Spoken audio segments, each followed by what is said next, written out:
하나님의 말씀 요한복음 6장 5절에서 7절입니다. 요한복음 6장 5절에서 7절 말씀 함께 읽겠습니다.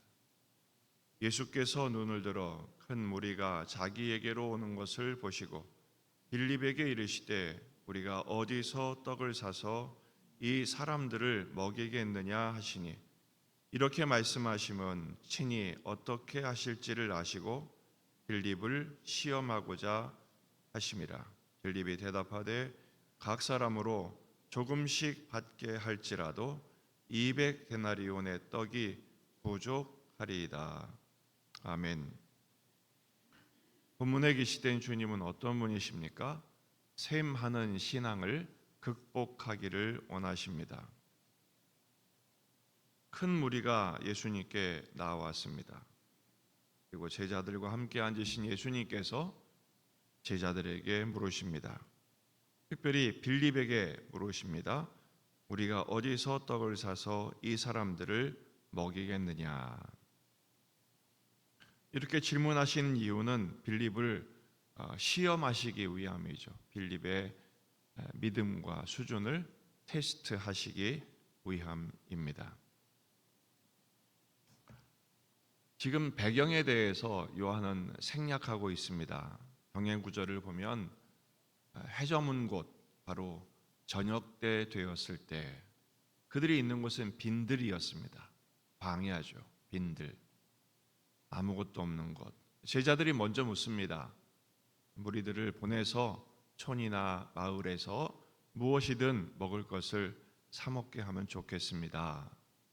그러자 예수님께서 오히려 질문하십니다. 그리고 명령하시죠. 마가복음 6장 37절 대답하여 이르시되 너희가 먹을 것을 주라. 너희가 먹을 것을 주라. 제자들이 반문하죠. 우리가 가서 200데나리온의 떡을 사다 먹이리까? 빌립이 계산한 200데나리온이 여기 나오는 것입니다. 오늘 말씀에서 우리는 예수님께서 무리들의 현실적인 필요에 주목하신 것을 우리는 볼 수가 있습니다. 5절에 예수께서 눈을 들어 큰 무리가 자기에게 오는 것을 보셨다. 그랬죠.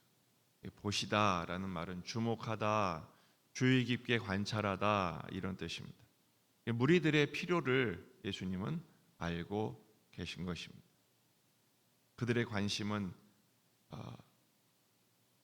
표적에 있었지만 주님은 그럼에도 불구하고 그들을 불쌍히 여기시는 거예요. 그들이 지금 먹을 것이 없었거든요. 예수님께서 말씀하십니다. 우리가 어디서 떡을 사서 먹이겠느냐라고 말씀하십니다.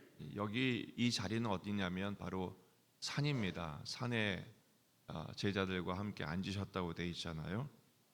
그러니까 밥 먹을 곳이 있을 리가 만무하죠. 이것은 역설적으로 진정한 빵집이신 예수님을 설명하기 위함이기도 합니다. 여러분, 이것을 기억하시기 바랍니다. 우리가 놓인 현실적인 문제, 우리 주님은 나를 모르시나? 아닙니다. 우리가 어떤 문제가 있고 어떤 긴급한 상황에 있는지를 누구보다 우리 주님은 잘 알고 계십니다. 그리고 불쌍히 여기시죠. 그리고 해결해 주십니다. 그런 과정에서 지금 빌립을 테스트하고 계신 것입니다. 제자 훈련 하시는 것이죠. 시험하신다라는 것은 이 빌립을 지금 키우기를 원하시는 거예요. 빌립만이 아니라 모든 제자들에게 지금 제자 훈련하고 계신 것입니다. 우리가 어디서 떡을 사서 이 사람들을 먹이겠느냐? 이 질문 속에 담긴 의미는 첫째는 제자들의 영적인 수준을 확인하게 하시는 것입니다. 지금 빈손이거든요. 아무것도 아님을 깨닫게 하시는 거예요. 인생의 문제 앞에서 우리는 아무 해결책이 없음을 깨닫게 하시는 것입니다. 능력이 없죠. 여러분, 믿음이 언제 시작하느냐? 나의 절망적인 상태를 깨달을 때 비로소 믿음이 시작되는 것입니다. 두 번째, 제자들이 지금 누구와 함께 계신가를 깨닫게 하십니다. 거기 지금 누가 계시죠? 주님이 함께 계십니다. 하지만 빌립의 대답을 보십시오. 빌립이 대답하되 각 사람으로 조금씩 받게 할지라도 200데나리온의 떡이 부족합니다 라고 대답합니다. 계산은 정확했습니다. 하지만 그들이 이 빌립이 생각한 방식, 빌립이 만든 수식과 계산, 이것에 한계가 있죠. 200데나리온 계산이 나왔지만 돈이 없는걸요. 방법이 없는걸요. 빌립은 현실적인 감각과 합리적인 계산에는 참 빨랐습니다. 그리고 그의 계산은 정확했습니다. 한계가 있죠. 답이 없어요. 계산은 나왔는데 답이 없어요. 이게 우리의 현실입니다. 수와 힘의 원리로 살아가는 우리의 현실이고 우리의 수준인 것입니다. 왜 답이 없습니까? 문제의 원인과 문제의 그 해결 방법도 다 이 땅의 방식이기 때문에 그렇습니다. 우리는 하늘을 바라보아야 합니다. 우리의 답은 하늘에 있거든요. 근데 그 하늘은 먼 곳에 있지 않습니다. 거기 계신 주님께 답이 있어요. 주님이 우리의 하늘이신 까닭입니다. 빌립을 포함한 모든 제자들은 이미 첫 번째 표적 가나의 혼인잔치를 목격한 사람들입니다. 그때 예수님의 어머니께서 종들에게 뭐라고 명령하십니까?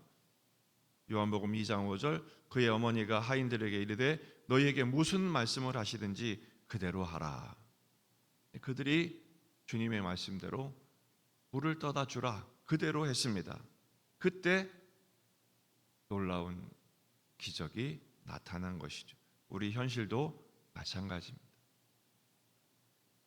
현실의 고난과 현실의 결핍 앞에서 우리는 어떻게 해야 될까요? 첫째, 현실적인 계산보다 믿음으로 반응해야 합니다. 아무리 계산기를 두드려도 답이 나오지 않습니다. 여러분, 계산기를 두드리면 제일 먼저 나오는 반응이 뭡니까? 답이 안 나오니까 부정적인 원망과 불평만 나오는 것입니다. 12명의 정탐꾼 가운데 10명의 반응이 바로 이것이었습니다. 부정적인 불평과 원망이 나오면 아무 방법이 없는 거예요. 오히려 우리에게 답이 없음을 깨달을 때가 기회입니다. 주님을 바라볼 기회입니다. 믿음으로 반응하는 것이죠. 베드로전서 4장 12절 사랑하는 자들아 너희를 시련하려고 오는 불시험을 이상한 일을 당하는 것 같이 이상히 여기지 말고 오직 너희가 그리스도의 고난에 참여하는 것으로 즐거워하라. 미친 거죠. 불시험이 있는데 어떻게 즐거워합니까? 이건 믿음의 반응을 보이라 이런 것입니다. 왜냐하면 그의 영광을 나타내실 때 너희로 즐거워하고 기뻐하게 하려 함이라. 합력하여 선을 이루시는 결과가 기다리고 있다. 그 주님을 바라보라 라고 말씀하시는 것입니다. 여러분 오늘도 주님만 바라보십시다. 두 번째는 거기 함께 계신 주님께 구하면 됩니다. 질문에 답이 있어요. 우리가 어디서 떡을 사서 그랬죠.